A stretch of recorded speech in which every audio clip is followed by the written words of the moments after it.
د ننګرهار ولایت د پېښو پر وړاندې د مبارزې امادګۍ ریاست نن هغه سیمې ته راغلی دی چې د نن نه څو ورځې وړاندې د کوټ ولسوالۍ په لاغورځیو سیمه کې د پېښو پر وړاندې د مبارزې امادګۍ ریاست له لورې د لاغورځیو په سیمه کې د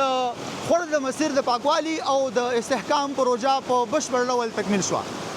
دا د هماغه پروژې برکت دی چې نن یو خونړی سیلاب راځي او د خلکو کورونه او کرنیزې ځمکې د سیلاب له خطر څخه بچ کیږي. د دغه سیمې اوسیدونکي د پېښو پر وړاندې د مبارزې امادګۍ ریاست نه غواړي تر څو د دوی لپاره دلته یو پل جوړ شي،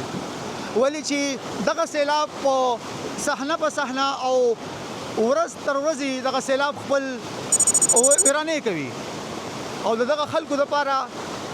د دې کلي اوسیدونکو لپاره تګ راتګ ډېر ستونزمن شوی دی.